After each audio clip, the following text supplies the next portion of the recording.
మా latest videos కోసం మా ఈ తెలుగు న్యూస్ ఛానల్ సబ్స్క్రైబ్ చేసి గంట సింబల్ యాక్టివేట్ చేసుకోండి. రేపే సంకటహర చతుర్థి సోమవారం ఎంతో పవిత్రమైనటువంటి రోజు. సంకటహర చతుర్థి సోమవారం కలిసి వస్తే అది గణపతికి మరియు శివుడికి ఇద్దరికీ ప్రీతికరమైన రోజుగా మారుతుంది. రోజున ఇంట్లో ఆడవాళ్ళు గుర్తుపెట్టుకొని ఈ యొక్క కూరను వండితే చాలు విఘ్నేశ్వరుడి అనుగ్రహం కలుగుతుంది. కష్టాలు సమస్యలు పోతాయి. కోటి జన్మల పుణ్యంతో అష్టైశ్వర్యాలు సిద్ధిస్తాయి. ఆర్థిక సమస్యలు పోయి వద్దన్న ధనం దూసుకు వస్తుంది. వినాయకుడితో పాటు లక్ష్మీదేవి అనుగ్రహం కూడా లభిస్తుంది. సకల సంపదలు సిద్ధిస్తాయి. కాబట్టి ఈరోజు ఇంట్లో ఆడవాళ్ళు తప్పనిసరిగా ఈ కూరను వండండి. ఇంటిల్లిపాది అందరూ కూడా ఈరోజు ఈ కూరతో భోజనం చేయటం వలన లక్ష్మీ గణపతి యొక్క సంపూర్ణ అనుగ్రహంతో మీరు అపర కుబేరులుగా మారే అవకాశం వస్తుంది. ఈరోజు ఎవరైతే ఈ కూరను తింటారో వారికి ఉండే దరిద్రాలన్నీ కూడా పోతాయి. ధన సమస్యలన్నీ కూడా పోతాయి. సంపాదన పెరుగుతుంది. మరి ఇంతకీ ఈ సంకటహర చతుర్థి రోజు ఏ కూరను తప్పనిసరిగా తినాలి అనే విషయాన్ని ఇప్పుడు మనం ఈ వీడియోలో వివరంగా తెలుసుకుందాం. ఈ కూర వండటంతో పాటుగా ఈరోజు పూజ ఎలా చేయాలి, ఎలాంటి నియమాలను ఆచరించాలి, ఎలాంటి పొరపాట్లను చేయకూడదు, ఇలాంటివన్నీ కూడా ఈ వీడియోలో వివరంగా తెలుసుకుందాం. ఫ్రెండ్స్, ఎంతో పుణ్యం ఉంటే తప్ప ఈ వీడియో మీకు కనబడదు. కాబట్టి ఈ వీడియోని మీరు పూర్తిగా వినండి. అప్పుడే చక్కగా అర్థమవుతుంది. వీడియోలోనికి వెళ్లే ముందు కామెంట్ బాక్స్లో ఓం శ్రీ మహా గణపతియే నమః అని కామెంట్ చేయండి. అలాగే ఈ వీడియోకి ఒక లైక్ కొట్టి మాకు సపోర్ట్ చేయండి. సంకటహర చతుర్థి రోజున ఎవరైతే గణపతి వ్రతాన్ని కానీ పూజను కానీ చేస్తారో అలాంటి వారి కష్టాలన్నీ తొలగిపోయి కోరిన కోరికలన్నీ వెంటనే నెరవేరుతాయి. జీవితంలో సుఖ సంతోషాలు చేకూరుతాయని సాక్షాత్తు ఆ వినాయకుడే వరమిచ్చాడు. కాబట్టి ఇంతటి గొప్ప అవకాశాన్ని ఎవరూ మిస్ చేసుకోకండి. ఈరోజు స్త్రీలు ఉదయాన్నే నిద్రలేచి తల స్నానం చేసి ఇల్లంతా శుభ్రం చేసుకొని ఇంట్లో పసుపు నీళ్లు చల్లుకోండి. ఇంటి గుమ్మం ముందు ముగ్గు వేసి ఇంటి గడపలకు పసుపు రాయండి. తర్వాత పూజ గదిలో ఉన్న గణపతి చిత్రపటాన్ని శుభ్రంగా తుడిచి పసుపు రాసి కుంకుమ బొట్లు పెట్టుకోండి. ఎర్రటి రంగు పూలను గరికను గణపతికి సమర్పించండి. ఆ తర్వాత ఒక కొబ్బరి నూనె దీపాన్ని వెలిగించండి. చిన్న బెల్లం ముక్కను కానీ లేదా బెల్లం కలిపిన పాలను కానీ స్వామికి నివేదన చేయండి. పచ్చ కర్పూరంతో హారతి చూపించండి. పూజ పూర్తయ్యాక నైవేద్యంగా పెట్టిన బెల్లం ముక్కను లేదా పాలను ప్రసాదంగా స్వీకరించండి. ఇలా ఈరోజు సింపుల్గా పూజ చేసుకుంటే మీకు ఉండే అన్ని ఆటంకాలు కష్టాలు పోతాయి. అష్టైశ్వర్యాలు సిద్ధిస్తాయి. చెయ్యాలి అనుకునేవారు ఈరోజు వ్రతాన్ని కూడా చేసుకోవచ్చు. సంకటహర చతుర్థి రోజు పూజ చేసేవారు ఉదయం లేదా సాయంత్రం 6 నుండి 8 గంటల మధ్యలో చేయాలి. ఈ సమయంలో చేస్తే 100కు 100 రెట్లు అధిక ఫలితం వస్తుంది. ఈ సంకటహర చతుర్థి రోజు పసుపు లేదా ఎర్రటి రంగులో ఉండే దుస్తులను ధరిస్తే చాలా మంచిది. గ్రహదోషాలు గ్రహపీడలు పోతాయి. సకల సంపదలు సిద్ధిస్తాయి. కనుక ఈరోజు అందరూ పసుపు లేదా ఎరుపు రంగులో ఉండే దుస్తులను ధరించండి. మీ భర్త సంపద బాగా పెరగాలంటే ఈ సంకటహర చతుర్థి రోజున వినాయకుడి పటం ముందు 2 తమలపాకులు పెట్టి మీ భర్త బాగా సంపాదించాలని గణపతికి నమస్కారం చేసుకొని ఈ తమలపాకులను మీ భర్త మీరు చెరొకటి తినండి. అలా తింటే మీ భర్త ఆదాయం ఖచ్చితంగా పెరుగుతుంది. మీ ఇంటికి డబ్బు రావటం ప్రారంభమవుతుంది. అలాగే జిల్లేడు మొక్కను వినాయకుని మొక్కగా భావిస్తారు. కాబట్టి ఈ సంకటహర చతుర్థి రోజున జిల్లేడు చెట్టుకు పసుపు నీళ్లు పోస్తే పెళ్లిగాని వారికి త్వరగా పెళ్లి అవుతుంది. కనుక వివాహం ఆలస్యం అవుతుంది అని బాధపడేవారు ఈరోజు జిల్లేడు చెట్టుకు పసుపు నీళ్లు సమర్పించండి. చాలామందికి సొంత ఇంటి కల ఉంటుంది. అలాంటి వారు ఈ సంకటహర చతుర్థి రోజున గోమాతకు గడ్డిని తినిపించండి. స్వయంగా మీ చేతుల మీదుగా ఆవుకు ఆహారాన్ని తినిపించి గోమాతకు నమస్కారం చేసుకుంటే మీ సొంత ఇంటి కల ఖచ్చితంగా నెరవేరుతుంది. అప్పుల సమస్యలతో బాధపడేవారు ఈ సంకటహర చతుర్థి రోజున ఉదయం తలస్నానం చేసి రుణగ్రహిత గణేష స్తోత్రాన్ని చదవండి. ఈ స్తోత్రం చాలా శక్తివంతమైనది. ఈ శక్తివంతమైన స్తోత్రాన్ని చదివితే నెల రోజుల్లోనే మీకు మంచి మార్పు కనిపిస్తుంది. అప్పులు తీరే మార్గాలు తెలుస్తాయి. అలాగే ఈరోజు తులసి చెట్టును పూజించిన వారికి కోటి జన్మల పుణ్య ఫలితం లభిస్తుంది. ఈరోజు ఉదయం సూర్యోదయ సమయంలో కానీ లేదా సాయంత్రం సూర్యాస్తమయ సమయంలో కానీ తులసి కోట ముందు నెయ్యి దీపం వెలిగించి తులసి చెట్టు చుట్టూ 3 ప్రదక్షిణాలు చేసి తులసి మాతకు నమస్కారం చేస్తే మీ మనసులో ఏది కోరుకున్నా సరే అది ఖచ్చితంగా నెరవేరుతుంది.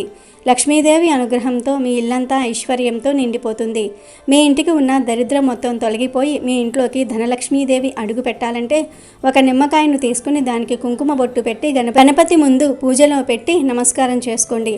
తర్వాత ఈ నిమ్మకాయను ఒక వస్త్రంలో కట్టి మీ ఇంటి గుమ్మం ముందు వేలాడతీయండి. ఇలా చేస్తే చేస్తే మీ ఇంట్లో ఉన్న దరిద్ర దేవత బయటకు వెళ్ళిపోయి మీ ఇంట్లోకి ధనలక్ష్మీదేవి అడుగు పెడుతుంది. ఈ సంకటహర చతుర్థి రోజు ఇంట్లో గొడవలు పడకూడదు. సంకటహర చతుర్థి రోజు ఇంట్లో ప్రశాంతమైన వాతావరణం ఉండాలి. భార్యాభర్తలు కానీ, అత్తాకోడళ్ళు కానీ, అన్నదమ్ములు కానీ ఎవరూ కూడా గొడవ పడకూడదు, వాదనలకు దిగకూడదు. ఇంట్లో ఎక్కడైతే అశాంతి ఉంటుందో అక్కడ అలక్ష్మి తాండవిస్తుంది. లక్ష్మీదేవి అలాంటి ఇంట్లోకి కన్నెత్తి కూడా చూడదు. కాబట్టి ఈరోజు ఎంత కోపం వచ్చినా దాన్ని అదుపులో ఉంచుకొని మౌనంగా ఉండటం ఉత్తమం. అలాగే సంకటహర చతుర్థి రోజు సాయంత్రం సమయంలో ఎవరికీ అప్పు ఇవ్వకూడదు. సూర్యాస్తమయం సమయంలో నిద్రపోకూడదు. సాయంత్రం వేళ దీపం పెట్టే సమయంలో నిద్రపోవటం వల్ల ఇంట్లోకి దరిద్రం ప్రవేశిస్తుంది. అంతేకాదు ఈరోజు జుట్టు కత్తిరించటము, గోర్లు కత్తిరించుకోవటం వంటి పనులు పొరపాటున కూడా చేయకూడదు. అలాగే సంకటహర చతుర్థి రోజు ఇంట్లో ఎవ్వరూ ఏడవకూడదు.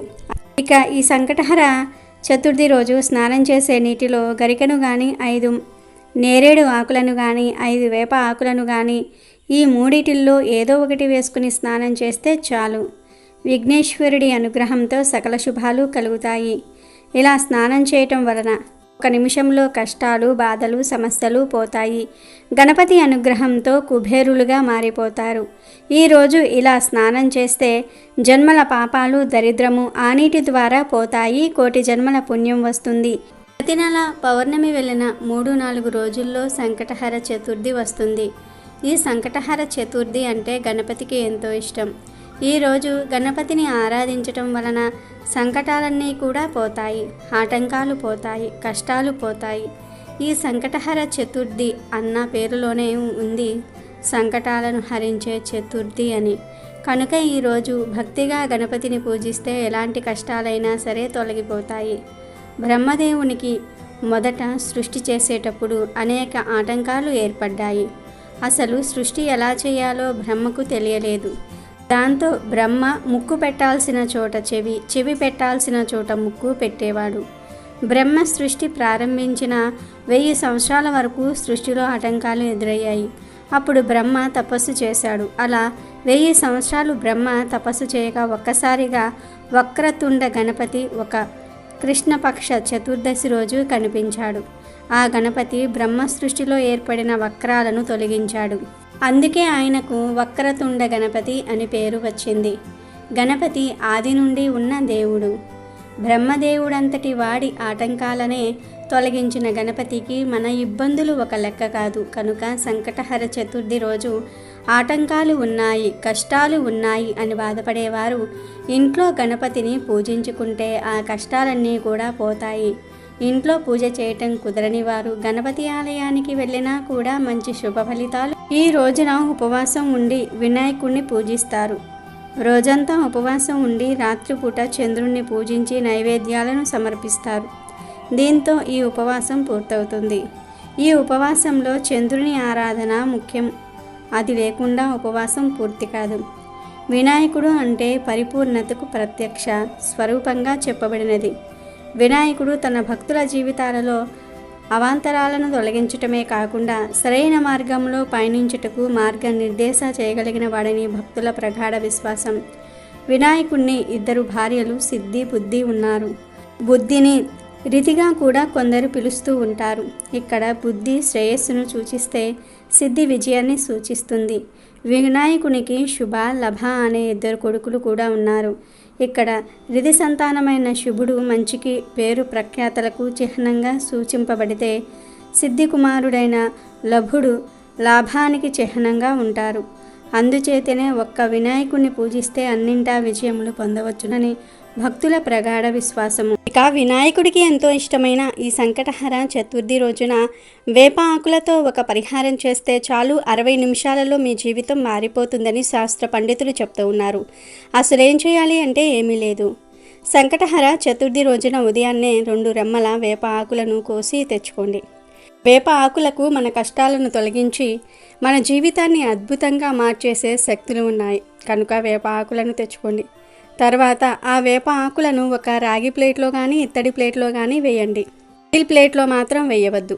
ఇలా ఆకులను ప్లేట్లో వేసిన తర్వాత ఆ ప్లేట్ను తీసుకొని వెళ్ళి పూజ గదిలో గణపతి ఫోటో ముందు పెట్టండి.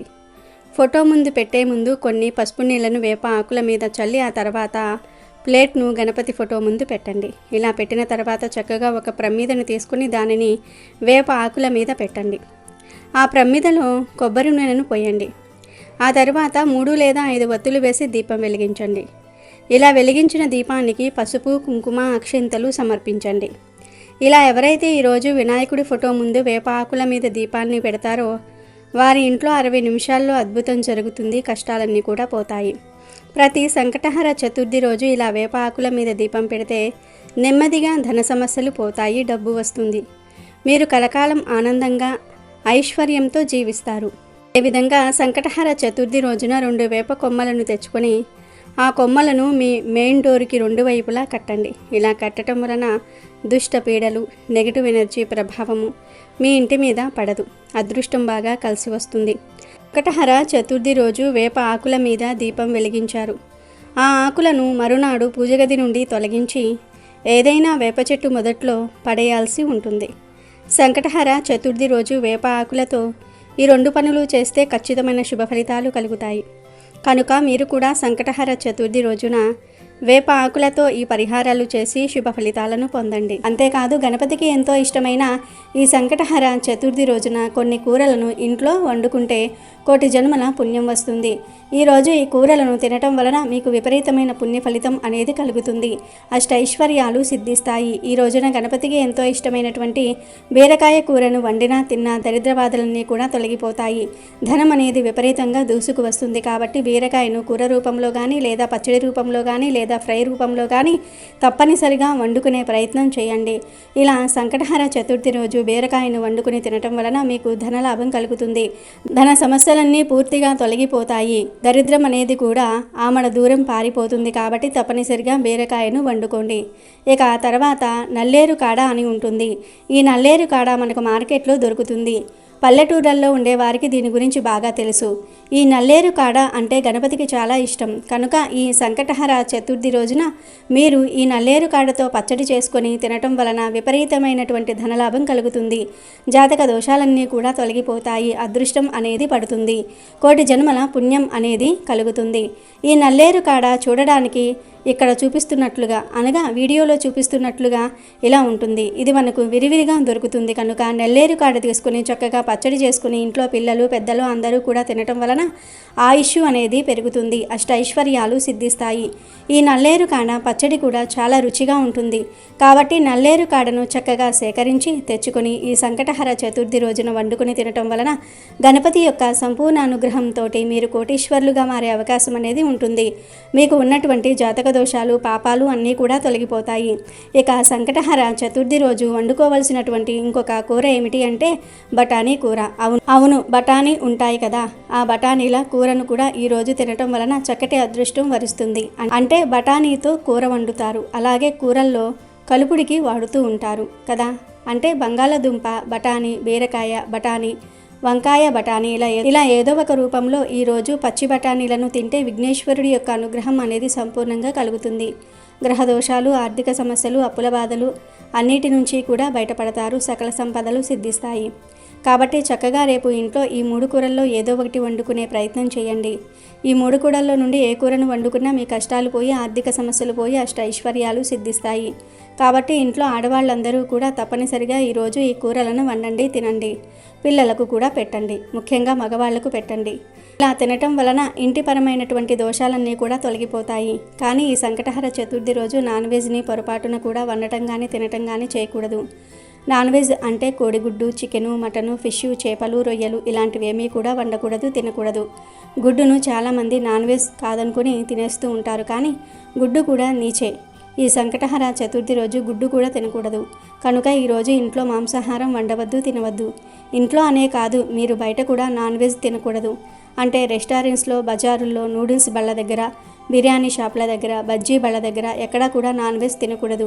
కేవలం కూరల రూపంలోనే కాదు, ఏ రూపంలోనూ కూడా నాన్ వెజ్ను తినకూడదు. అంటే నూడిల్స్, మంచూరియా, బిర్యానీ, బర్గర్లు, పిజ్జాలు, ఎగ్ పఫ్, చికెన్ లాలీపాప్లు, chicken joints, chicken wings, chicken pakoda, chicken పప్పులు ఇలా ఏ రూపంలోనూ కూడా నాన్ వెజ్ను తినకూడదు. ఇలా సంకటహర చతుర్థి రోజు ఏ రూపంలోనూ కూడా నాన్ వెజ్ తినకుండా జాగ్రత్తగా ఉండండి. కాదని ఈరోజు నాన్ వెజ్ తింటే సకల దేవతల ఆగ్రహానికి గురి అవుతారు. ఇక మీరు ఎన్ని పూజలు చేసినా చేసిన ఫలితం అనేదే రాదు, దరిద్రాన్ని అనుభవిస్తారు. కనుక అందరూ కూడా ఈరోజు ఈ ఆహార నియమాలను పాటించండి. సంకటహర చతుర్థి రోజు విఘ్నేశ్వరుడికి ఏ విధంగా ముడుపు కట్టాలి, ఏ విధంగా ముడుపు కడితే పెద్ద పెద్ద కోరికలైనా సులభంగా తీరిపోతాయో ఈరోజు మనం ఈ వీడియోలో తెలుసుకుందాం. మన జీవితంలో ఎదురవుతున్న ఎలాంటి అడ్డంకులనైనా సరే తొలగించుకునేందుకు, ఎలాంటి సమస్యలను అయినా సరే పరిష్కరించుకునేందుకు వినాయకుడి అనుగ్రహం చాలా అవసరం. అటువంటి వినాయకుడిని ప్రసన్నం చేసుకోవడానికి ఒక విశేషమైన రోజు, అదే సంకటహర చతుర్థి. పౌర్ణమి తర్వాత వచ్చే చవితిని సంకటహర చతుర్థి అని పిలుస్తారు.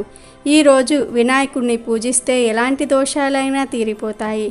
పెళ్ళి కాకపోవటం, పిల్లలు లేకపోవటం ఇలాంటి సమస్యలన్నీ కూడా తొలగిపోతాయని ప్రతీతి.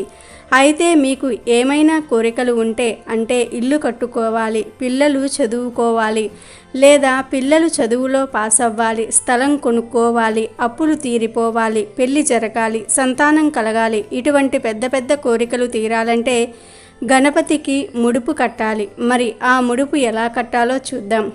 సంకటహర చతుర్థి రోజు సాయంత్రం లోపు ఎప్పుడైనా సరే ఈ ముడుపు కట్టుకోవచ్చు. ముందుగా స్నానం చేసి పూజ గదిలో ఆసనాన్ని ఏర్పాటు చేసుకుని దాని మీద విఘ్నేశ్వరుణ్ణి ప్రతిష్ఠించి ఎర్రటి పూలతో, ఎర్రటి అక్షింతలతో స్వామివారిని మీకు తోచిన విధంగా ఆరాధించుకోవాలి. స్వామికి నీరాజన హారతి ఇచ్చుకున్న తర్వాత మీరు సంకల్పించుకున్న మీ కోరికను స్వామివారికి విన్నవించుకోవాలి. స్వామి, నాకు ఈ కోరిక ఉంది, నాకు ఎలాంటి విఘ్నాలు లేకుండా అన్ని విఘ్నాలను తొలగించి నా కోరికను తీర్చు తండ్రి. నీకు ముడుపు కడుతున్నాను, నా కోరికను తీర్చే బాధ్యత నీదే అని చెప్పుకుని స్వామి ముందు ఒక పసుపు రంగు వస్త్రం పరిచి దానికి కార్నర్స్లో 4 వైపులా కూడా పసుపు కుంకుమతో బొట్లు పెట్టుకోవాలి. ఇప్పుడు ఈ వస్త్రంలో మీరు మీ స్తోమతను బట్టి కొన్ని బియ్యాన్ని వెయ్యాలి. 1 సేరుంపావు బియ్యం వేస్తే సరిపోతుంది. ఈ బియ్యంలో 2 రూపాయి కాయిన్స్ వేయాలి. అలాగే 5 వక్కలు, 1 పసుపు కొమ్ము వేయాలి. పసుపు కుంకుమలు జాకెట్ ముక్కకు చివరన మాత్రమే రాయాలి, బియ్యంలో వేయకూడదు. ఎందుకంటే తడి తగిలితే బియ్యం పాడైపోతాయి. ఇప్పుడు ఈ వస్త్రాన్ని మూట కట్టండి. ఈ మూటను స్వామికి ఎదురుగా పెట్టి ఈ మూటకు కూడా అక్షింతలు, పువ్వులు సమర్పించి పూజించాలి. ఆ తర్వాత స్వామి, ఇదిగో నా కోరికను ముడుపు కొడుతున్నాను, నీ ముందు పెడుతున్నాను, నువ్వు స్వీకరించి నా కోరిక తీర్చు తండ్రి అని చెప్పి నమస్కారం చేసుకోవాలి. ఆ తర్వాత ఈ ముడుపును చక్కగా ఒక కవర్లో పెట్టి అంటు తగలకుండా ఉండే చోట, మైలు తగలకుండా ఉండే చోట జాగ్రత్తగా ఉంచుకోవాలి. ఈ మూట చుట్టూ చీమలు పట్టకుండా చీమల మందు చల్లితే మంచిది. సంకటహర చతుర్థి రోజు ఇలా ముడుపు కట్టుకోవాలి. మీ కోరిక ఎప్పుడైతే నెరవేరుతుందో అప్పుడు ఈ ముడుపులోని బియ్యంతో కుడుములు వండి అందరికీ పంచిపెట్టాలి. 1 కుడుమును మాత్రమే మీరు స్వీకరించాలి, మిగిలిన అన్నీ పంచిపెట్టేయాలి. ఇంట్లో వండటం కుదరని వారు దేవాలయంలో ఈ బియ్యాన్ని ఇచ్చి డబ్బులు కట్టి కుడుములు చేసి పంచిపెట్టమని చెప్పండి. లేదా ఇంటి దగ్గర ఈ బియ్యంతో కుడుములు చేసి దేవాలయంలో స్వామివారికి సమర్పించవచ్చు. ఇలా ముడుపు కడితే ఎలాంటి కోరిక అయినా సరే తీరిపోతుంది. ఒకానొక నాడు ఇంద్రుడు తన విమానంలో భృగుడి అనే ఒక వినాయకుడికి గొప్ప భక్తుడు అయిన ఋషి దగ్గర నుంచి ఇంద్రలోకానికి తిరిగి వెళ్తూ ఉండగా షర్సేన అనే రాజు రాజ్యం దాటే సమయంలో అనేక పాపములు చేసిన ఒక వ్యక్తి ఆకాశంలో పయనించే ఆ విమానం వైపు దృష్టి సాగించారు. అతడు దృష్టి సోకగానే ఆ విమానం చటుక్కున భూమిపై అర్ధాంతరంగా ఆగిపోవటం జరిగింది. ఆ ఇంద్ర విమానం అద్భుతమైన వెలుక్కి ఆశ్చర్యచకితుడైన ఆ దేశపు రాజు సురసేనుడు గబగబా బయటకు వచ్చి ఆ అద్భుతాన్ని ఆశ్చర్యం చెందుతూ ఆలకించసాగాడు. ఇక్కడ ఇంద్రుని చూసి ఎంతో సంతోషానికి లోనైన మహారాజు ఆనందంతో నమస్కరించారు. ఇంద్రునితో అక్కడ విమానం ఎందుకు ఆపినాడో కారణం అడిగాడు. అప్పుడు ఇంద్రుడు, ఓ రాజా, మీ రాజ్యంలో పాపాలు అధికంగా చేసిన ఒక వ్యక్తి ఎవరిదో దృష్టి సోకి విమానం మార్గమధ్యంలో అంతరార్థంగా ఆగింది అని చెప్పాడు. అప్పుడు ఆ రాజు, అయ్యా, మరి మళ్ళీ ఆగిపోయిన ఈ విమానం ఎలా బయలుదేరుతుంది అని అడిగాడు వినయంగా. అప్పుడు ఇంద్రుడు, ఇవాళ పంచమి, నిన్న చతుర్థి.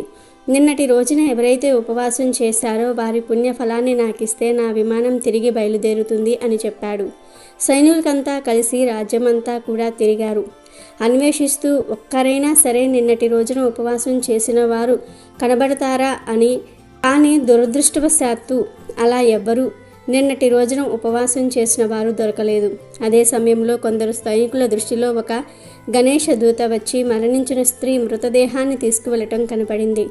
సైనికులు వెంటనే ఎంతో పాపాత్మురాయిలైన ఈ స్త్రీని ఎందుకు గణేష లోకానికి తీసుకువెళ్తున్నారని ప్రశ్నించారు. దానికి గణేశ దూత, నిన్నంతా కూడా ఈ స్త్రీ ఉపవాసం ఉంది, తెలియకుండానే ఏమీ తినలేదు, చంద్రోదయం అయిన తర్వాత లేచి కొంత తిన్నది, రాత్రంతా నిద్రించి సూర్యోదయ సమయాన నిద్రలేచి కొంత తినటం వల్ల ఆమెకు తెలియకుండానే సంకష్టహర చతుర్థి వ్రతం చేసింది, ఈరోజు మరణించింది అని చెప్పాడు. అంతేకాక ఎవరైనా తమ జీవితాలలో ఒక్కసారైనా సరే ఈ వ్రతం చేస్తే వారు గణేష లోకానికి కానీ స్వనంద లోకానికి కానీ చేరుకోవటం మరణం అనంతరం తథ్యం అని చెప్పాడు. గణేష్ను దూతని అప్పుడు సైనికులు ఎంతో బ్రతిమలాడారు ఆ స్త్రీ మృతదేహాన్ని తమకిమ్మని. అలా చేస్తే విమానం తిరిగి బయలుదేరుతుందని ఎంతో చెప్పారు. ఆమె పుణ్యఫలాన్ని వారికివ్వడానికి గణేష్ను దూత అంగీకరించలే లేదు. ఆమె దేహం మించి వీచిన గాలి ఆ విమానం ఆగిపోయిన చోట చేరి విస్ఫోటనం కలిగించింది. మృతదేహం పుణ్యఫలం పొందినది కావటం వలన ఆ దేహాన్ని తాకిన గాలి సైతం పుణ్యం పొందింది. దాని వలన ఇంద్రుని విమానం బయలుదేరింది. ఈ కథ సంకష్టహర చవితి ప్రాముఖ్యత, ఆధ్యాత్మిక విలువలతో పాటు సంకష్ట చవితి ఉపవాసం మొదలైన విషయాలు తెలుపుతున్నది. వినాయకుని భక్తులందరినీ దృష్టిలోనూ ఈ వ్రతం చేయటం వలన చాలా పుణ్యం పొందుతారని భావన. ఈ వ్రత మహత్యం వలన ఈ వ్రతం ఆచరించిన వారు ఎవరైనా గణేశుని లోకానికి లేదా స్వనంద లోకానికి చేరుతారని, అక్కడ భగవంతుని ఆశీస్సుల వల్ల ఎంతో ఆనందాన్ని అనుభవిస్తారని అంటూ ఉంటారు. వీడియో నచ్చితే లైక్ చేయండి, షేర్ చేయండి, బట్ సబ్స్క్రైబ్ చేసుకోవడం మర్చిపోవద్దు.